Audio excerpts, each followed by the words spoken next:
Good morning, ladies and gentlemen. Good morning. It is 10:05. I would like to call this meeting to order. Sue, can we please go ahead with the roll call? Certainly. Good morning, everybody. Good morning. Good morning. Alex Almanzar, Here.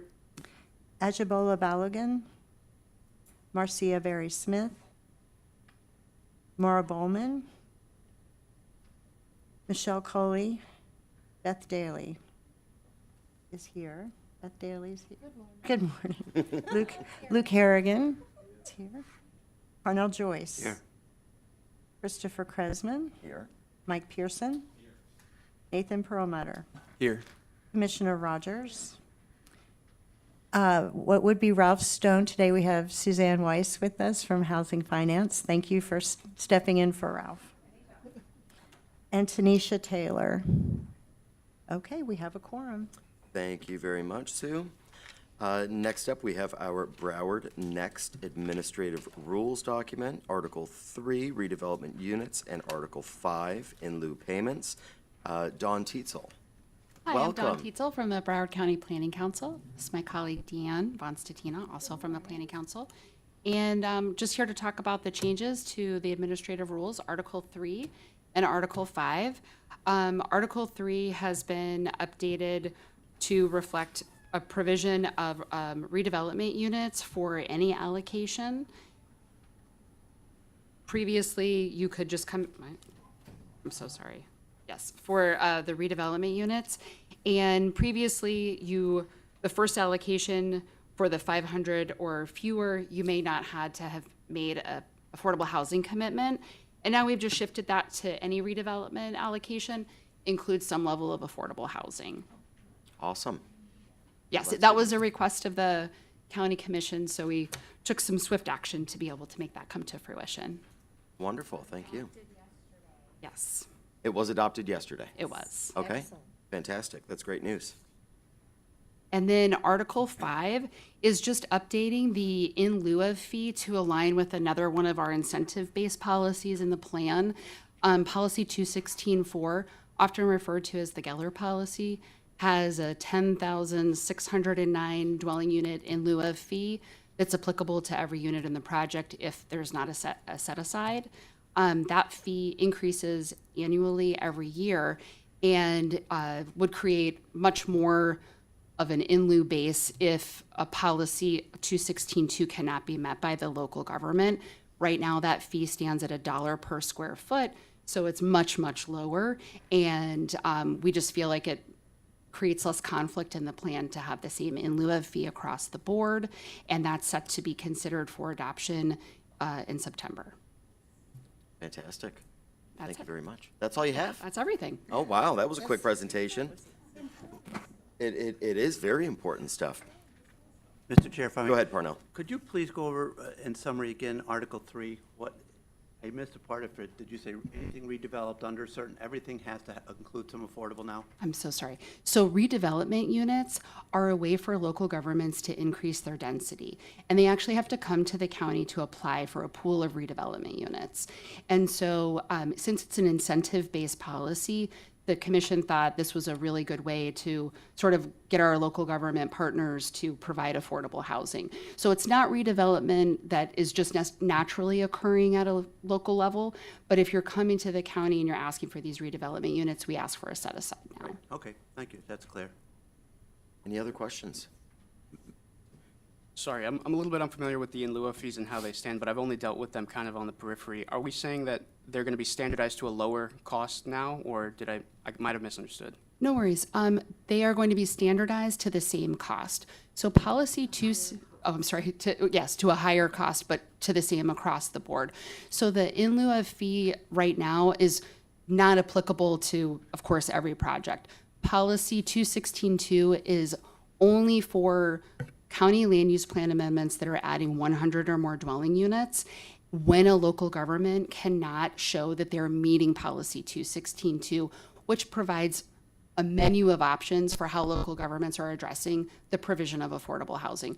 So actually, most local governments are very capable of meeting the policy, but as you may know, some local governments do struggle or they are not as interested in applying affordable housing programs across the board. So this just gives an applicant, be it a local government or a private party, a buyout. And now instead of $1 per square foot, it would be the 10,609 that would increase annually. Thank you for the clarification. Thank you very much. Any other questions? Well, thank you very much. It was great info. Thank you. Have a Can I- great day. Can I ask you to, really quickly, just because it was something I thought was interesting, Senate Bill 180 that passed, at one point, I think there was a concern that that legislation would keep these policies from moving forward, but they went forward. Can you just like super brief explain how we were able to move those through? Super brief. So right now, the administrative rules document is different than a policy in the plan. So it's not subject to state review. Also, these are incentive-based programs, so it's not more restrictive or burdensome, which is really one of the hugest limitations of Senate Bill 180. Because these are all incentive-based and optional for local governments to take advantage of, it's been easier for us to work through that with the county attorney's office and the planning council attorney.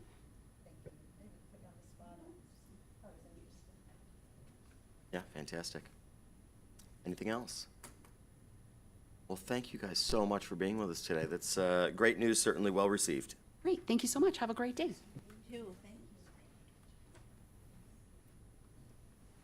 Next up, I would entertain an approval for the June 27th meeting minutes that you have in your packet. So moved. Thank you very much. Do we have a second? Second. Any corrections or discussion on the meeting minutes? Seeing none, all those in favor, please say aye. Aye. Thank you very much. Motion carries unanimously. Meeting minutes are approved. Chair's report, I am going to skip over that item in the agenda as we wait for Marcia to show up. She's on her way. Okay. So we'll get to that momentarily. Before we move on from there, though, I would like to welcome Mike Pearson from Florida Association of Mortgage Professionals. Mike, if you would like to introduce yourself, say a few words, it would be appreciated. Sure. Mike Pearson, representing the Florida Association of Mortgage Professionals. I work for a mortgage lender up in northern Fort Lauderdale, so excited to be here. Thank you. Thank you for having me. Okay. Awesome. Thank you for giving us your time. We'll move on to the director's report with Darby. Well, I'm going to make this very simple. Being that we were just coming out of the commission session break and the legislative cycle is done, I don't really have anything interesting to report. Okay. Keeping Well- it real. Hey, you know what? If there's nothing to say here, let's not waste the time. Thank you, Darby. As far as new business is concerned, approval of the proposed amendment to our meeting dates.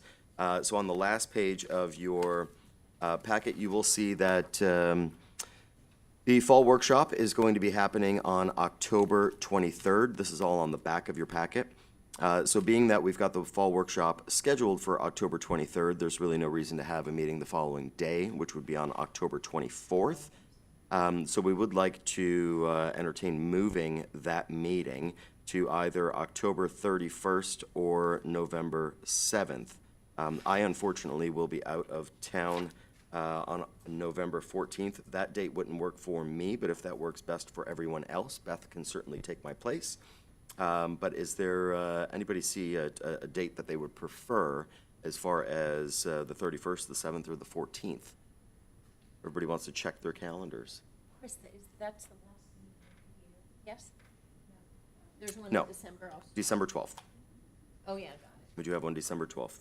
Just to clarify for the new members, that it's been, the county attorney and I have discussed this, but the workshop does not count as a regular meeting. And per the charter, we have to meet at least 6 times a year.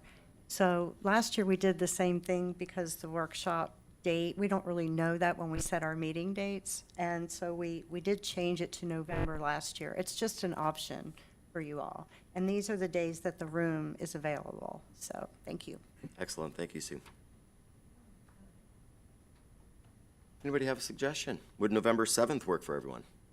Works for me. We do it on the 31st, we can all come in dressed up in I was Halloween thinking costumes. That might be really fun. Oh, candy. Wait a minute. You know what, I'm sure there's gonna be a lot of leftover candy we could bring in on the 7th as well. I'm just trying to figure out what a theme-based Halloween housing. Oh, that could be so much. Oh.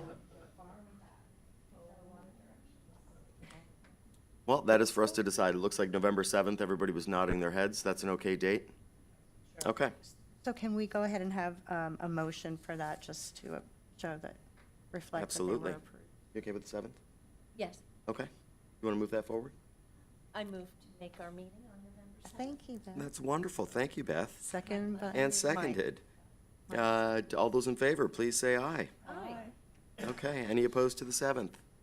Hearing none. We're moving it to November 7th. Thank you. Welcome, Tanisha. Tanisha, just to catch you up to speed, we just had a motion to move the October 24th meeting to November 7th because of the fall workshop that's going to happen on the 23rd. If you want to add that to your calendar, and I'm sure Sue will send out a reminder for that date as well. As far as old business is concerned, we do have discussion remaining for the Broward Housing Council Annual Fall Workshop that is going to land on October 23rd. I know that I had a meeting with Sue and with Darby about some discussion topics. Darby, do you have any updates on what we spoke about? I do not. Okay. The update we can give is that we do have confirmed for the 23rd, we have the same venue. We have Mangrove Hall out at Ann Cole Nature Center in Hollywood. We are still putting together our panel for our panelists. We do have one confirmed. I know that Ralph shared with me that he has some ideas, so I'll be Okay. speaking with him next week, and I know Darby's had, we have some ideas in the works. Wonderful. Again, with the proposed format being similar to our first workshop, which was a table of panelists, about an hour's worth of conversation, Q&A, and then there were some breakout workshop, actual working table breakout sessions. I believe that was, Michelle Coley suggested that at the last meeting. And then for further kind of think tank, and then they'll come back and present their findings.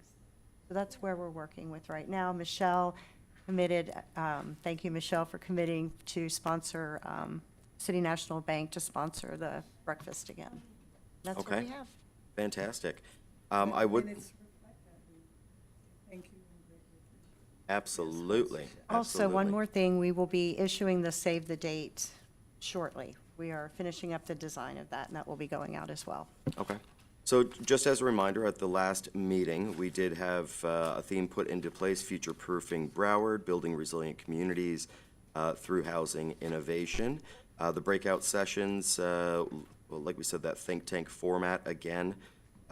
We had talked about potential speakers, Marty Kerr from Broward County Property Appraiser's Office being one. That is still up in the air. Padris Paldino is confirmed, correct? To be okay. And I would like the record to reflect that Michelle Cawley is sponsoring breakfast from City National Bank. So we certainly appreciate everything that they are doing to make this a success as well. Does anybody have any potential speakers or ideas that they think would fit the theme that we could begin working on now, hopefully to get them lined up for the fall workshop? Anybody that you think that might be able to bring some knowledge to the table and really spark the conversation and get it going for us? Chris, what was the theme again? The theme for this year, future-proofing Broward County, building resilient communities through housing innovation. Really looking to get, Ralph Stone, I'm sure, is going to be able to bring in some fantastic people, because that really is in his wheelhouse as far as building, financing, all the players that are in Broward County that are really making moves in this space. Yes, ma'am? Could we? Your mic on here.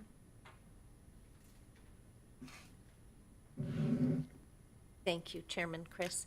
Could we find somebody who does tiny homes or modular homes? Is that something that our county has looked into? I think that could be a great idea. A builder of some We do sort?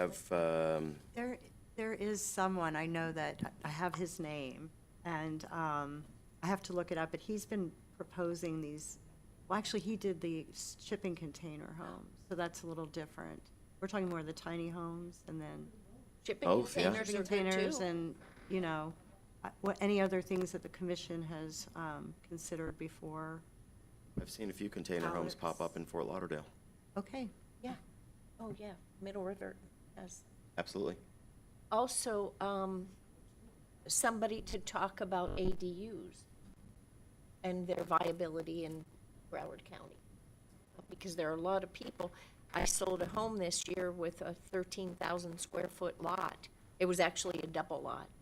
And in speaking to him, he's an attorney from Miami, I said, you could more than likely put an ADU on the back of this for his mom. So, We had recently, and maybe it was 2 meetings ago, did we have a presentation from AARP, or is that a different board that I was in? different board. Okay. That's good. That could be a good presentation as well, because they had put in an entire study on the viability of ADUs, and I know that there has been some legislation changes, has there not, with allowing ADUs in Broward County? Yes, there has been. Well, yeah, I mean, statewide, they've done some things at the state level, and to try to loosen that up. The reaction across the various different cities is a bit mixed, even within our own BMSD in terms of how it applies. So we're kind of waiting to see how that works itself out. Okay.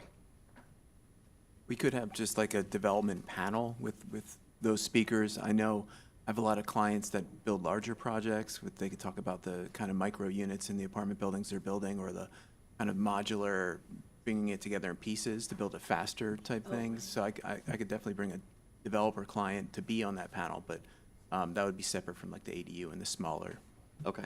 tiny units. Well, I mean, it's things like that, forward-thinking people that we could certainly use. If you can, Yeah. please get with Sue. Okay.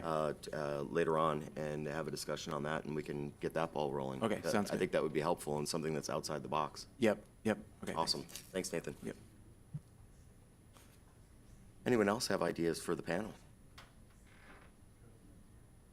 Okay, well, we will continue working on that for October. If anybody does have anything that they think of between now and then, please get with Sue and Darby between now and October, because we are not going to have another meeting then. So anybody that we can get that's going to make this event more fruitful will certainly be well worth your effort. That being said, we will move on to public comment, if there is any, while we wait for Marcia.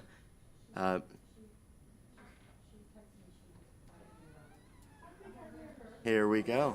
Look at We'll her. pause here. Welcome, Marcia. We miss you. Sweet girl. Is there a senator or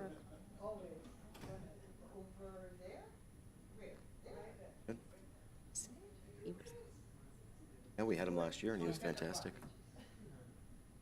Welcome, Marcia. Hi. Look at the way you're walking, like a gymnast. Girl. Welcome. Certainly happy to have you here. With that being said, once you get settled in, we will get to the chair's report. I would like to just start by saying thank you so much for all of your years of service on the Housing Council. Your passion for what we do here certainly has not gone unnoticed, and it's made major changes in Broward County. So for that, we certainly thank you. Beth and I, on behalf of the whole Housing Council, would like to present you with our certificate of appreciation.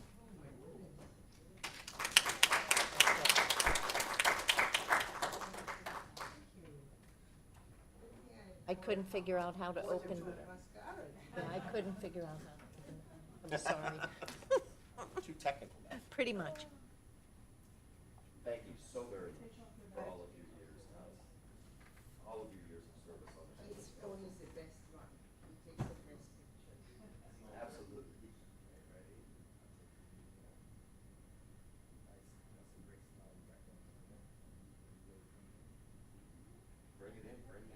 should get the whole housing council in front of you here. We were gonna do a group picture anyway, so we might as well take that now.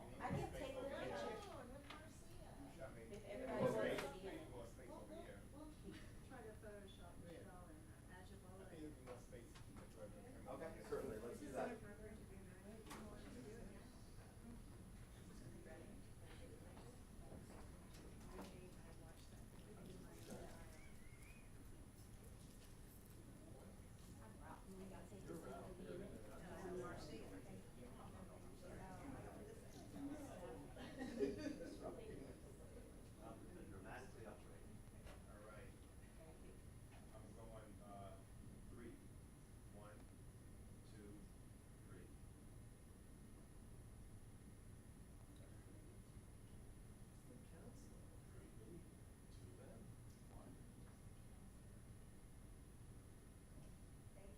Thank you very much.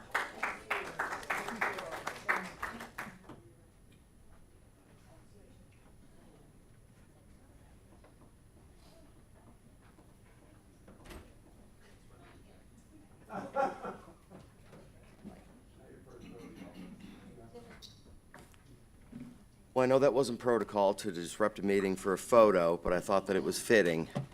Your meeting, Mr. Chairman. Supported it. It's good. Well, you know what? Everybody was in agreement, so that's how we roll here. That being said, Marcia, if you do have anything to say, we'd welcome comment from you. Just that it's been a privilege and an honor to serve alongside. It's been a privilege and an honor to serve alongside. All of you, some of your faces are new in this environment to me, but I don't think that there is anything that I have been more proud of than the team, and especially Sue and Keith, and of course Joe, and now Darby. Thank you. So just to everyone, Jamie Ross, as you know, we lost this week an icon in affordable housing. But to all of you, I say that until my last breath, I will fight, I will advocate, and I will educate those who don't know what it means to be homeless, those who don't know what it means to be overburdened with housing and food costs. And I hope that I will have all of you with me in the trenches until. Thank you. Certainly, thank you so much.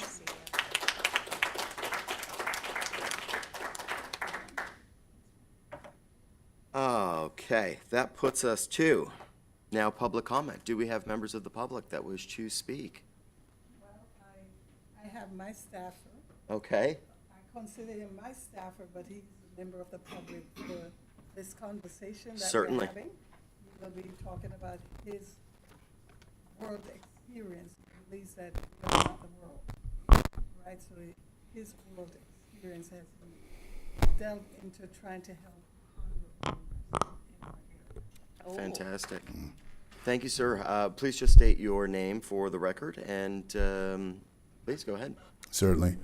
Good morning, everyone. Good morning, Mr. Chair, former Chair, of course, Madam Commissioner, and the members of the council. My name is Dwight Hinkson. Currently, right now I'm wearing the hat of President of Las Vistas and Inverary Condominium Association. And I just wanted to share some experiences that I had over the past year. As you would all know, that the House Bill 1029 established the My Safe Florida Condo pilot program that originally allocated about $3 million for this program to share among all the condominiums in the state of Florida for hardening. Back in November, the funds were released for condominiums to actually apply for that grant. I believe it was the mid-November sometime. I was ecstatic, and I went in to apply. Because this was my first time applying, I didn't apply in one sitting. Within 3-4 days, those funds were completely exhausted. So it was gone. I was happy to hear that there's going to be another opening. And I believe on their website it mentioned that on July 1st, that they'll be accepting grant applications for the My Safe Florida condo program. When I went to apply, apparently that was only for those associations that got the inspection mitigation done. They can then apply. So again, here we're waiting. I got a email because once I didn't get to apply, I signed up for the alerts, and I recommend that everyone that don't get anything, you sign up for alerts. Maybe 4 or 5 days prior, I got an email stating that they'll be opening applications again on the 18th. So I was very happy for that. I know Madam Commissioner made sure that we shared it with our condo population in our district and around.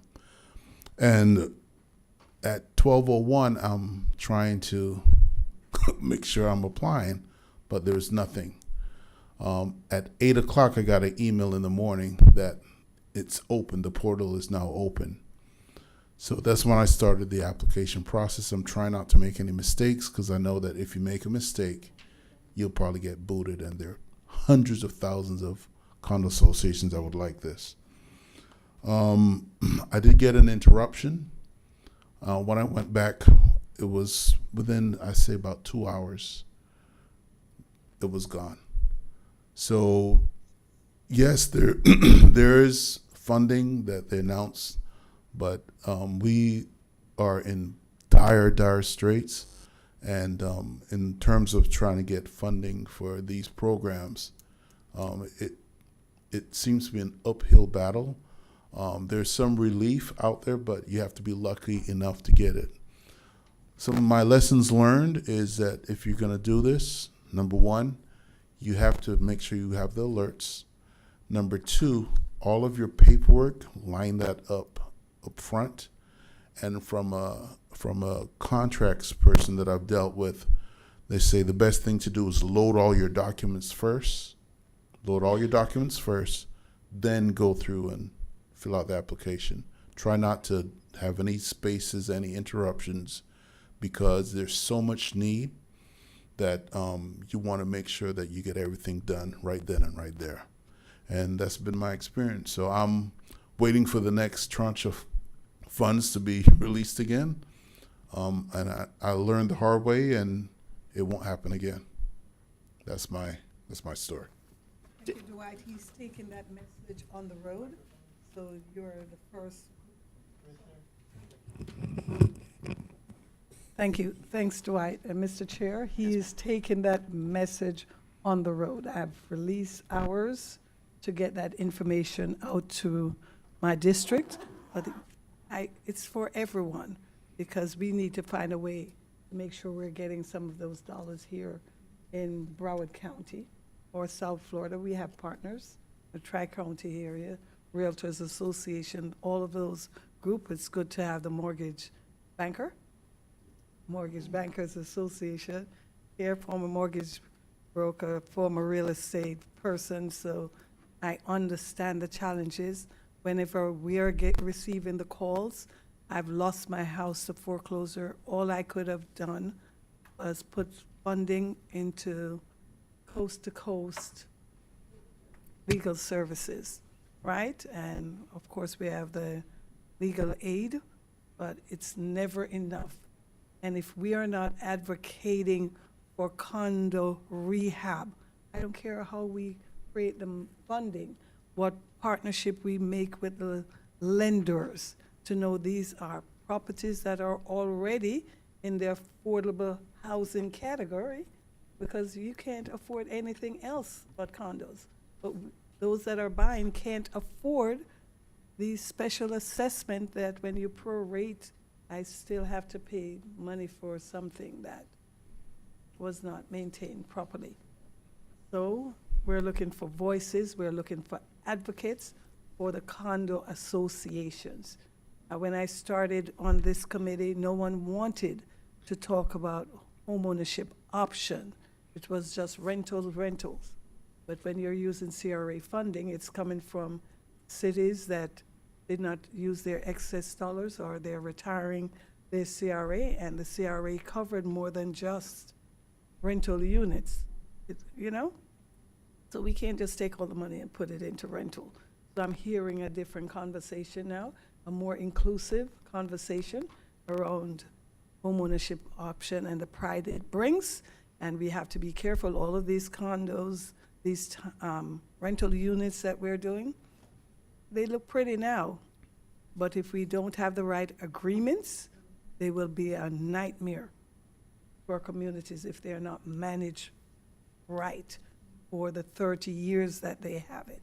And even when they transfer it, if it's not written in the developer's agreement or whatever agreement, that you're still responsible for making sure and taking care of these units. And that is our voice that I think is needed all the Madam time. Commissioner, if I may. Go ahead, Dwight. One point I forgot to mention is that the condominium association that I'm the president of is a 55-plus community. So a majority of the residents are actually on fixed incomes. So what happens is that the main cost is insurance. That's the main driver of the cost. So that's another reason we're trying to get as much funds as we can to help with mitigating the insurance costs. The good news is that we're able to, plan to have our roofs redone, which that's helping a lot. But there are other cost mitigating factors that we'd like to do. And for 55-plus communities, not only in Las Vistas, but across Broward County and South Florida, to be exact, they're going to have similar issues, especially with older buildings, because the maintenance costs are going to be a little higher. So that's where we are. Thank you. Thank you for that, Dwight. Marcia. Thank you. His name escapes me, but we had a state representative at our Jason Pizzo. Pizzo, correct. He gave us his cell phone number, which I made a note of, and promised that any calls to him, he would follow up and see through. Has anyone in here taken advantage of that? I know I did. Did anyone else call him or invoke his help as he suggested? No, but that might be a good resource for Dwight and all of his condo owners. Okay. That's correct. The reason I hesitated to suggest moving that upwards is that I am not sure just how much he can accommodate or help.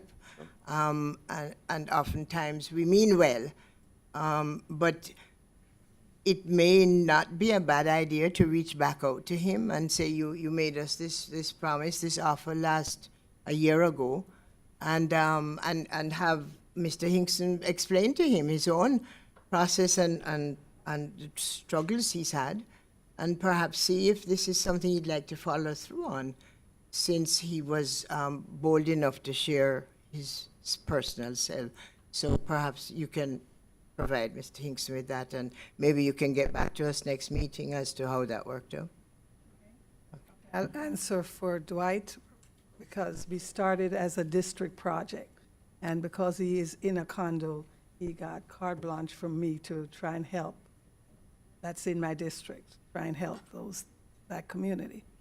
And we are working, we have a group that is working and following legislations that are being advanced. And yes, we don't even have to call the senator to see how he's voting on the issues that are affecting us, because it's public information. We can get that and we should. If they're coming before us or we're using them as guest speakers and they're advocating on our behalf, this group can look at their voting record and come back and say, what they're telling us and what they're doing in Tallahassee, because we can't be in those meetings, might just be different. So I would like to see if we can track his voting record on the housing issues and to see where he stands, if he's really advocating on our behalf. Thank you, Commissioner. Beth, go ahead. Thank you, Chris. I was thinking maybe it would be nice to invite him to our workshop again. Again? He was wonderful. Track his record.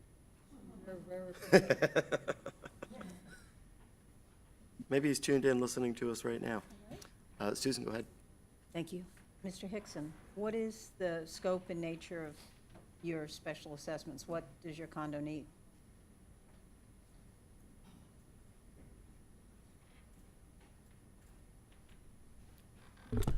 Thank you very much for that question. We just actually completed we did our Sears study. We have specifics regarding that. We just finished our 50-year inspection. The main need right now, according to that, is the catwalks. There's a lot of spalding going on with the catwalks and balconies. Because again, this is for a building that's since 1974, 75, 78, 79, when those buildings, so 13 buildings, a clubhouse, 431 units on 17 acres. So it's a pretty big community. Again, mostly 55, it is 55 plus, so mostly on fixed income. So that's the main priority right now. Of course, any type of hurricane mitigation, whether it's windows, doors, we would be open to having funding for that as well. Mr. Hickson, when you fill out that application, does the application allow you to save it for future use, or do you have to redo it every time? It does allow you to save, but when I went back in, it was closed because the funds are gone. They had enough applications. This is the second time, so I have 2 application numbers that I have. One from November and now one from Monday. Interesting. Okay. Thank you, sir. You're welcome. Beth, go ahead. I assisted a young lady who, actually an older lady, a waitress from La Bamba, to do this last year. And we uploaded all of her documents, and there was one mistake on her husband's name, and she didn't get it. So when it opened this year, I was right with her, and we went in, everything was gone. So we had to start over. So, and she didn't have what she needed right there, and by the time we got back together 2 days later, it was late. Okay. So, the article that I brought is interesting, and it's saying that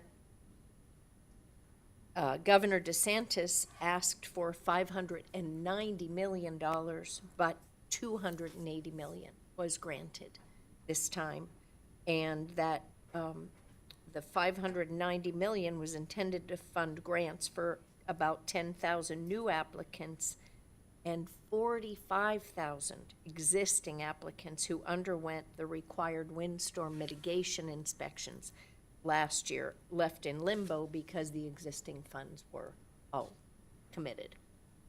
So grant applications for those 45,000 who've completed their initial windstorm mitigation inspection, verified their age and income, will be processed under the rules this year of the moderate income homeowner. Okay. Well, thank you for that update. I do know that thousands of realtors are going to be in Orlando next week for a lot of committee meetings, but a public policy committee meeting that'll sort of craft the message of what is needed in our communities when they go to Tallahassee for Great American Realtor Days in at the end of the winter. So hopefully we could make a little more headway with pushing our legislators to get some additional funding for that Hometown Heroes program and the My Safe Florida Home program. Any other comment or questions? Yes, ma'am. Please, come to the podium and just state your name for the record.